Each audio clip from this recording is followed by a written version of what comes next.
Bienvenue à ce deuxième épisode des 100 inventions par des Noirs qui ont changé le monde. Dans la première partie, nous avons exploré des inventions qui ont eu un impact transformateur sur la société. Du feu tricolore de Gareth Morgan, qui régule encore notre trafic quotidien, au masque à gaz, en passant par les innovations du Dr Charles Drew dans le stockage du sang, ces inventions ont littéralement sauvé des vies et changé notre façon de vivre. Si vous ne l'avez pas encore vu, pas d'inquiétude, le lien de la première vidéo s'affichera à la fin de cet épisode. Aujourd'hui, nous entrons dans une nouvelle catégorie, des inventions révolutionnaires dans des domaines spécifiques. Ces contributions ont non seulement redéfini des industries entières, mais elles continuent également d'influencer notre quotidien, qu'il s'agisse des fibres optiques, de la technologie VoIP ou encore du chauffage au gaz. Préparez-vous à découvrir les histoires inspirantes et souvent méconnues de ces génies noirs qui ont ouvert la voie à des progrès technologiques sans précédent. C'est parti. Thomas Mensah, né en 1950 à Kumasi, au Ghana, est un ingénieur chimiste et inventeur reconnu pour ses contributions significatives à la technologie des fibres optiques. Après avoir obtenu son doctorat au Massachusetts Institute of Technology, MIT, il a rejoint Corning Glassworks en 1983, où il a commencé à travailler sur l'amélioration des processus de fabrication des câbles en fibre optique. À cette époque, la production était limitée à des vitesses de 2 mètres par seconde, ce qui rendait difficile l'adoption commerciale de cette technologie.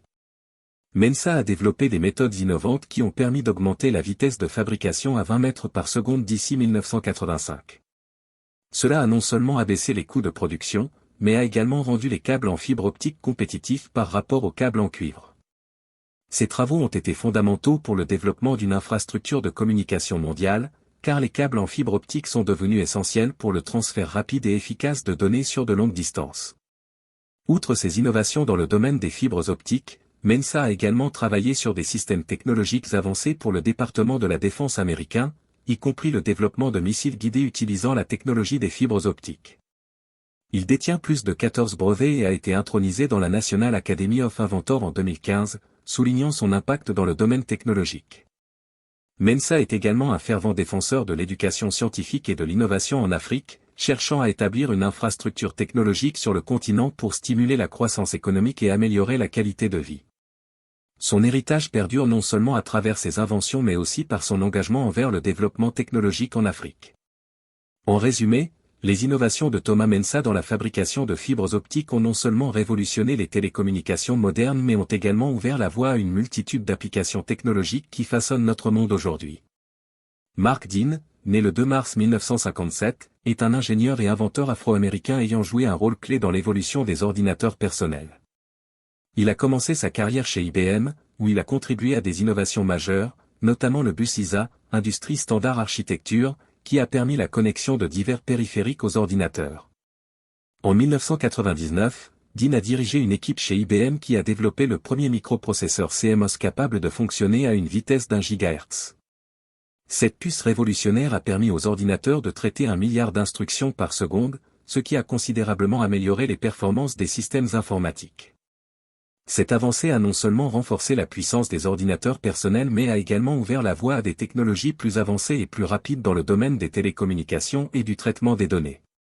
Dean détient plus de 40 brevets au cours de sa carrière, dont plusieurs sont fondamentaux pour l'architecture des ordinateurs modernes.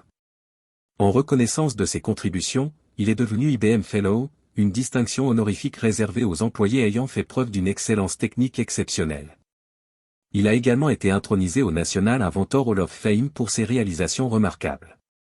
L'impact du processeur à gigahertz sur l'industrie informatique est immense, car il a permis le développement d'applications plus complexes et de systèmes plus rapides, façonnant ainsi le paysage technologique que nous connaissons aujourd'hui. Marion Crook, née le 14 mai 1955 à New York, est une ingénieure et inventrice renommée, surtout connue pour son rôle dans le développement de la technologie VoIP. Après avoir obtenu son diplôme de Princeton University en 1977 et un doctorat en psychologie sociale et analyse quantitative à l'University of Southern California en 1982, elle a rejoint AT&T Bell Laboratory. C'est là qu'elle a commencé à explorer les possibilités des communications numériques. Au cours des années 1990, Crook a anticipé que l'Internet remplacerait les réseaux téléphoniques traditionnels. Elle a dirigé des recherches qui ont abouti à la création de la VoIP, permettant de convertir la voix en signaux numériques pouvant être transmis sur Internet. Cette technologie a non seulement amélioré la qualité et la flexibilité des communications, mais a également réduit les coûts d'appel à distance. Avec plus de 200 brevets à son actif, dont une part importante concerne la VoIP, Kruk a profondément influencé le paysage des communications modernes. Son invention est devenue essentielle pour les appels audio et vidéo, surtout dans le contexte du télétravail et des conférences virtuelles, particulièrement accentuées durant la pandémie de Covid-19. En reconnaissance de ses contributions, Marion Kruk a été intronisée au National Inventor Hall of Fame en 2022. Actuellement vice-présidente de l'ingénierie chez Google, elle continue de travailler sur l'expansion des capacités d'Internet et l'amélioration de l'accès à cette technologie dans le monde entier. Son héritage perdure à travers l'utilisation généralisée de la VoIP, qui reste un pilier fondamental des communications contemporaines. Andrew Jackson Beard, né vers 1849 en Alabama, est un inventeur afro-américain qui a surmonté des obstacles considérables pour devenir une figure marquante de l'innovation dans l'industrie ferroviaire. Après avoir été esclave jusqu'à son émancipation en 1865, il a travaillé dans divers métiers, notamment comme agriculteur et meunier. C'est au cours de sa carrière dans les chemins de fer qu'il a été confronté au danger du couplage manuel des wagons, une tâche qui exposait les travailleurs à des blessures graves, y compris la perte de membres. Suite à un accident où il a perdu une jambe en tentant de coupler des wagons, Beard a décidé d'inventer un dispositif plus sûr. En 1897, il a conçu le génie couplé, un système d'attelage automatique qui permet aux wagons de se connecter sans intervention humaine. Ce mécanisme utilise deux mâchoires horizontales qui s'engagent automatiquement lorsque les wagons se heurtent, éliminant ainsi le besoin pour les travailleurs de se placer entre les wagons en mouvement.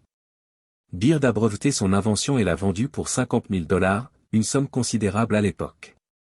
Son invention a non seulement sauvé d'innombrables vies et membres, mais elle a également conduit à l'adoption de normes de sécurité dans l'industrie ferroviaire. En 1893, le Congrès américain a même adopté le Federal Safety Appliance Act, rendant illégale l'opération de wagons sans attelage automatique.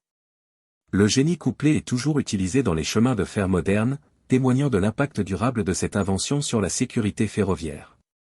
Andrew Jackson Beard est reconnu comme un pionnier dont les contributions ont transformé non seulement la technologie ferroviaire mais aussi la vie des travailleurs du secteur. Alice H. Parker, née en 1895 à Morristown, New Jersey, est une inventrice afro-américaine qui a révolutionné le chauffage domestique grâce à son invention d'un système de chauffage utilisant le gaz naturel. À une époque où les foyers étaient principalement chauffés par des cheminées à bois ou des poêles à charbon, Parker a constaté que ces méthodes étaient inefficaces et dangereuses, surtout pendant les hivers rigoureux du New Jersey.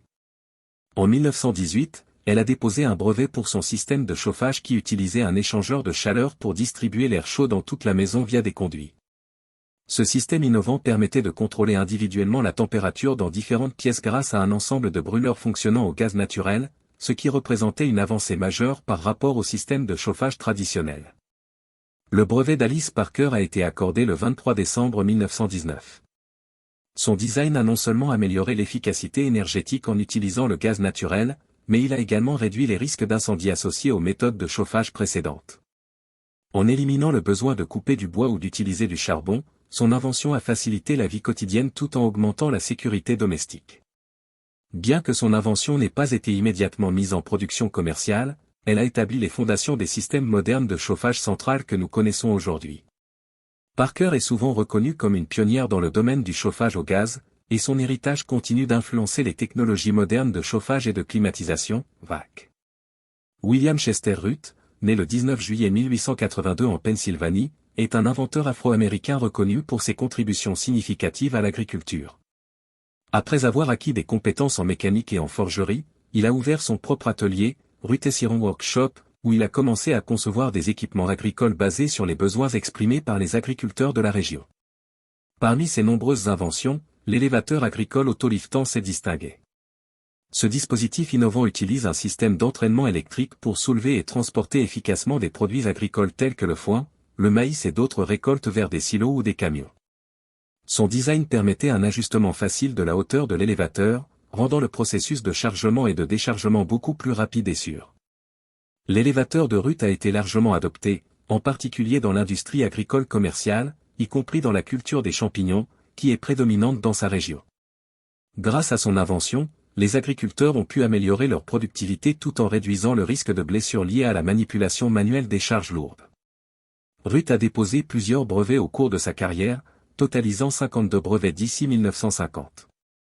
Son travail a non seulement transformé les pratiques agricoles mais a également ouvert la voie à des innovations futures dans le domaine de la machinerie agricole. William Chester Ruth est décédé le 3 avril 1971, mais son héritage perdure à travers les technologies qu'il a développées, qui continuent d'influencer l'efficacité agricole moderne.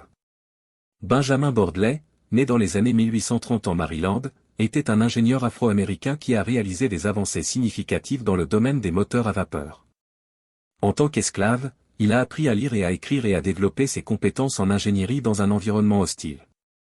À l'âge de 16 ans, il a commencé à travailler au département de philosophie naturelle et expérimentale de l'Académie navale d'Annapolis, où il a continué à perfectionner ses compétences. Bordley est reconnu pour avoir conçu un moteur à vapeur suffisamment puissant pour propulser des navires de guerre. Il a créé un modèle capable d'atteindre des vitesses dépassant 16 nœuds, ce qui était remarquable pour l'époque. Bien qu'il n'ait pas pu breveter son invention en raison des lois qui empêchaient les esclaves de posséder des brevets, il a vendu son moteur pour obtenir les fonds nécessaires à son émancipation. En 1859, il a réussi à acheter sa liberté pour environ $1000.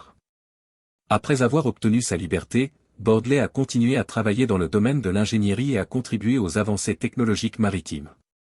Son travail sur les moteurs à vapeur a non seulement amélioré la vitesse et l'efficacité des navires, mais a également ouvert la voie à des innovations futures dans le transport maritime. Benjamin Bordley est un exemple emblématique d'un inventeur afro-américain dont les contributions ont été largement sous-estimées, mais qui ont eu un impact durable sur la technologie maritime. Son héritage perdure dans les systèmes modernes de propulsion navale qui reposent sur les principes qu'il a aidé à établir. Voilà qui conclut ce deuxième épisode de notre série sur les 100 inventions par des Noirs qui ont changé le monde. Aujourd'hui, nous avons exploré des contributions révolutionnaires, des fibres optiques qui connectent le monde à la technologie VoIP, en passant par des innovations qui ont transformé l'agriculture, le transport et nos foyers. Ne manquez pas le prochain épisode où nous découvrirons des inventions qui, bien que modestes, ont changé notre quotidien, du batteur rotatif pour eux à la pelle à poussière.